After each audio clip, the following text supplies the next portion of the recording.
Amen, amen, amen. Alors on va ouvrir déjà dans la première épître de Jean. On va juste lire un petit verset. On va enseigner ce matin, on va enseigner la parole de Dieu. Amen.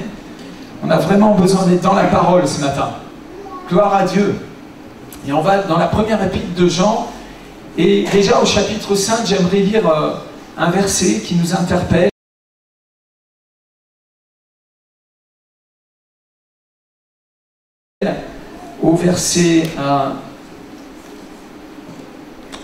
À partir du verset 5, qui est celui qui a triomphé du monde, sinon celui qui croit que Jésus est le Fils de Dieu? Alléluia! Est-ce qu'il y a quelqu'un qui croit que Jésus est le Fils de Dieu ici? Vous êtes en train de triompher du monde. Vous êtes venus pour votre victoire, je suppose, ce matin. Amen! C'est vraiment des bonnes nouvelles pour vous. C'est lui, Jésus-Christ, qui est venu avec de l'eau et du sang, non avec l'eau seulement, mais avec l'eau et le sang. Et c'est l'Esprit qui rend témoignage, parce que l'Esprit est la vérité. Parce que l'Esprit est la vérité. Amen, amen.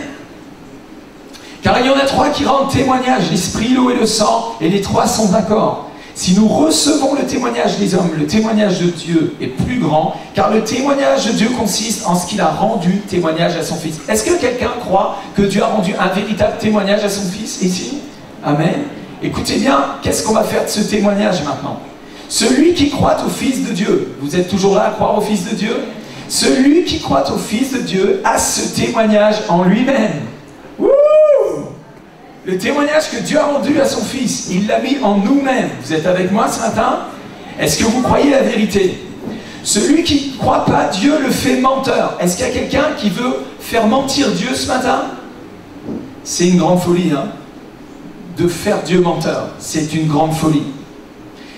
Puisqu'il ne croit pas au témoignage que Dieu a rendu à son Fils. Et voici ce témoignage, c'est que Dieu nous a donné la vie éternelle et que cette vie est en son Fils. Amen, amen, amen, amen. Combien vous êtes des enfants bénis ce matin? Allô? Vous devriez vraiment vous réjouir là. Il dit, et voici ce témoignage, celui qui a le Fils a la vie, celui qui ne croit pas le Fils de Dieu n'a pas la vie. Allô? Nous avons reçu la vie et nous avons reçu un esprit de vérité. Prions sur la parole de Dieu. Seigneur, nous aimons la vérité. Nous croyons en la vérité. Nous recevons l'amour de la vérité ce matin. Seigneur, nous croyons ta parole, nous la recevons.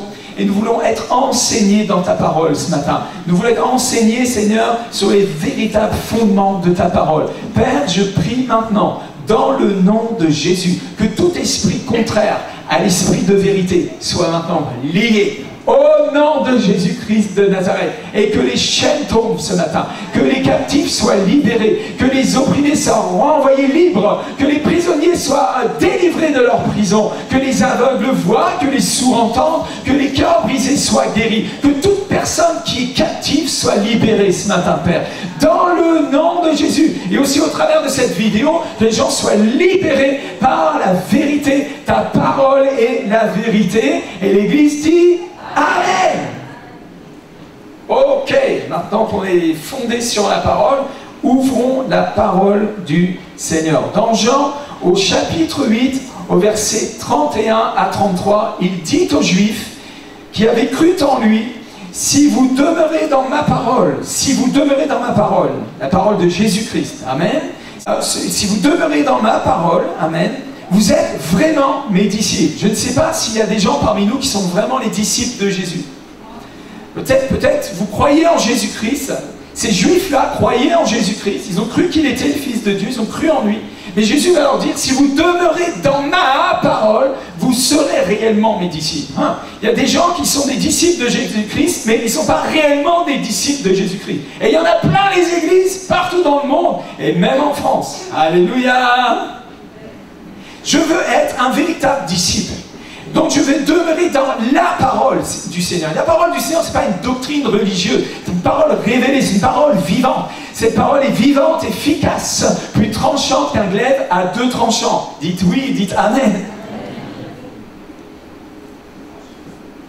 Si vous demeurez dans ma parole, vous êtes vraiment mes disciples, vous connaîtrez la vérité et la vérité vous affranchira. La vérité vous rendra libre. Ouh, ça c'est bon ça. Oh, je veux entendre ça, moi. Amen. Je veux être libre. Combien vous aimez la liberté? Ah, la France aime la liberté. Vive la liberté, vive la France. Mais la vraie liberté, c'est pas en France, c'est la vraie liberté, c'est en Christ, frères et sœurs.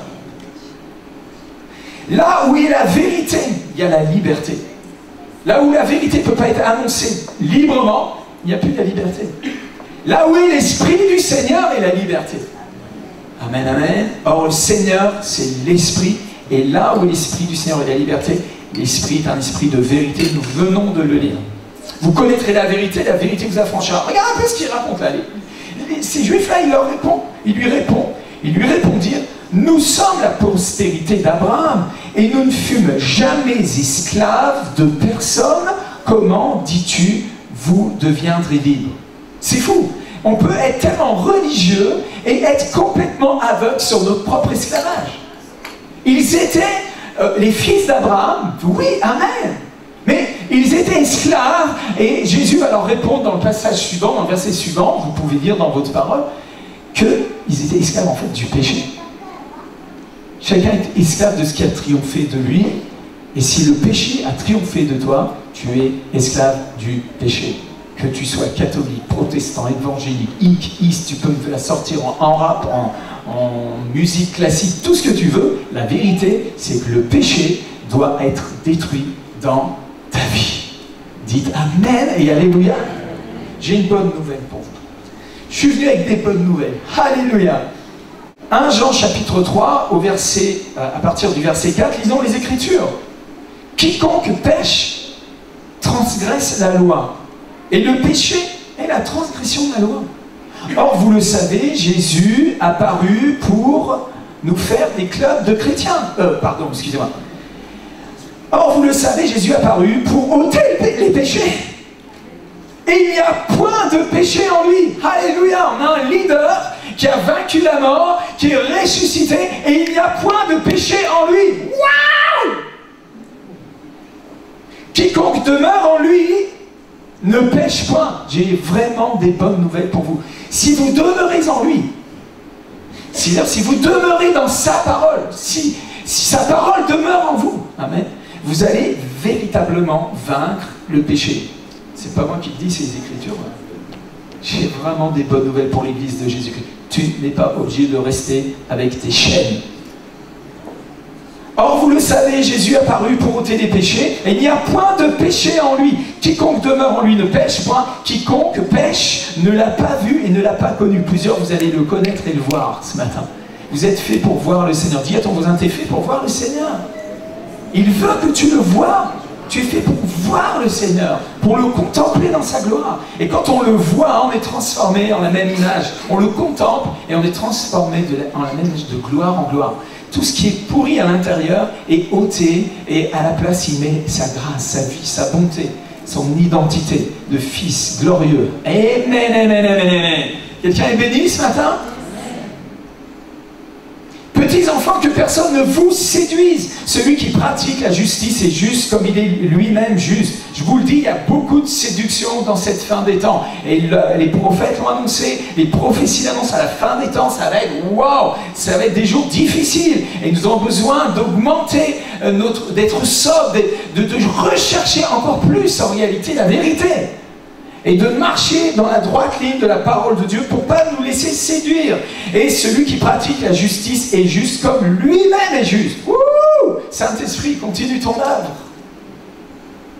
Celui qui pêche est du diable, car le diable pêche dès le commencement. Si vous avez une pratique de péché dans votre vie, j'ai une nouvelle à vous annoncer, qui est plutôt négative. Si vous ne vous débarrassez pas de ça très rapidement, vous avez un lien avec Satan. Si vous pratiquez des péchés d'abomination, vous avez un lien avec l'ennemi. Et on va voir dans un moment ce type de pratique qui ouvre les portes à des puissances. Et même pour des générations, nous avons besoin de confronter ces choses dans notre vie. Le Fils de Dieu a paru afin de détruire les œuvres du diable. Yes! Il est venu pour détruire les œuvres du diable. Est-ce que le diable a essayé de bâtir des murs dans ta vie? Des autels à la gloire de Satan? Est-ce qu'il y a des choses dans ta vie qui sont à la gloire du diable?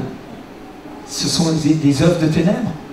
Dieu a envoyé son fils Jésus-Christ il y a 2000 ans pour les détruire. Et là, j'ai une super bonne nouvelle pour vous. C'est valable pour maintenant. C'est maintenant que ça nous intéresse. Il y a 2000 ans, c'est bien beau pour eux. Mais c'est nous qu'en avons besoin et c'est maintenant. Amen. Maintenant, on a besoin, pour atteindre la cible, de viser la cible.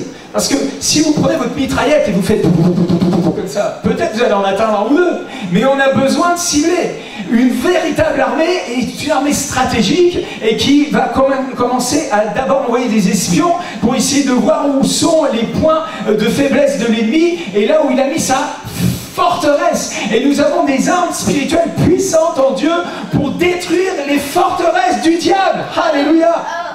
Vous voyez, ce qui se passe ici, c'est que les démons sont déjà mis à la lumière, c'est normal, parce qu'on était dans le monde spirituel avant la réunion, on a lié les puissances, et cette femme doit être délivrée. Et les démons qui sont en elle ne veulent pas, ils ne veulent pas qu'elle entende la parole de vérité, qui peut la libérer. Alléluia. Mais la très mauvaise nouvelle pour ces démons, c'est que c'est déjà accompli il y a 2000 ans à la croix. Jésus les a déjà dépouillés, et cette femme est délivrée aujourd'hui. Il y a le manteau de la délivrance en maison de Dieu. Amen, amen, amen. Nous avons donc des armes puissantes pour renverser ces forteresses, mais nous avons besoin de les cibler. Pour chacun d'entre nous, il y a des forteresses différentes. Parce que nous venons d'endroits différents, nous avons une généalogie différente. Certains, vous êtes nés dans un pays où la pratique du culte des morts est quelque chose d'absolument monumental. D'autres, vous êtes tellement imprégnés de l'amertume, de la rancœur, de la sorcellerie. D'autres, il y a les péchés sexuels qui ont tellement bouleversé les généalogies par des péchés incestueux, toutes ces choses-là. D'autres, c'est l'idolâtrie qui est une forteresse, le spiritisme. Et nous avons besoin, oh je sens une forte onction sur moi ce matin, nous avons besoin d'adresser l'épée, la hache à la racine, mettre la poignée à la racine. C'est un vrai ministère prophétique apostolique. Déraciner pour planter, déraciner l'arbre mauvais pour planter le bon arbre. Jésus a dit que tout arbre que mon Père n'a pas planté sera déraciné et ça va se faire ce matin. Au nom de Jésus-Christ de Nazareth, Satan, tu es vaincu par le sang de l'agneau. Alléluia. Praise the Lord. Et il y a des fausses doctrines dans l'Église, il y a des fausses croyances, il y a des choses qui bloquent la révélation. Vous savez que nous connaissons Dieu par révélation. Vous ne connaissez pas Dieu avec votre petite cervelle moisie là. Excusez-moi, vous utilisez peut-être 3% de votre cervelle, 8%, je sais pas, ils se battent là, les scientifiques. Non, c'est 12, non, c'est 8. On s'en fout, votre cervelle, elle est bloquée. Dieu a mis une bride à cette cervelle là. Nous avons besoin de la révélation. Et il y a des mensonges du diable qui tiennent en retrait la révélation, qui retiennent captive la vérité. Et nous voulons vous annoncer une bonne nouvelle ce matin. Et nous voulons dévoiler l'ennemi ce matin. Parce que la vérité dévoile. C'est pour ça que la vérité est combattue dans le monde. Parce que la vérité dévoile les œuvres du diable. Et la première œuvre du diable, c'est de se cacher. Elle n'existe pas. Chut, c'est pas moi qui fais ces sacrements. Merci. Et on va le dévoiler ce matin. Dites Amen. Dites Alléluia. Dites Amen et Alléluia. Et dites Alléluia et Amen. Et amène-moi de l'eau parce que sinon je vais caler dans la goutte. Ézéchiel, chapitre 20, au verset 4. Veux-tu les juger? Il parle au prophète. Veux-tu les juger? 2 fois il se répète. Fils de l'homme. Fais-leur connaître les abominations de leur père. Ça, c'est dans la Bible. C'est dans ta Bible, ça. C'est dans la parole de Dieu. Tu veux les juger? Est-ce que tu veux les juger? Eh bien, fais-leur connaître les abominations de leur père. Pourquoi? Parce que les abominations de nos pères nous collent à la peau. Il y a un passage des Écritures, dans Jérémie, il est dit « Les pères ont mangé des raisins verts et ce sont les dents des enfants qui ont été agacées. » Et en ce jour-là, vous n'aurez plus besoin de dire ce proverbe-là en Israël. En quel jour? Au jour de la croix. Cet enseignement-là est très dangereux pour le diable. Je veux que vous ouvriez bien vos oreilles là. Ouvrez bien vos oreilles. Écoutez bien ce que je vais vous dire. Il s'est passé quelque chose à la croix il y a 2000 ans. Et nous avons besoin de le comprendre avec notre intelligence, mais que notre esprit aussi s'en saisisse par la foi. Parce que si votre esprit parvient à se saisir de ce que je vais vous partager ce matin, vous allez avoir une délivrance énorme.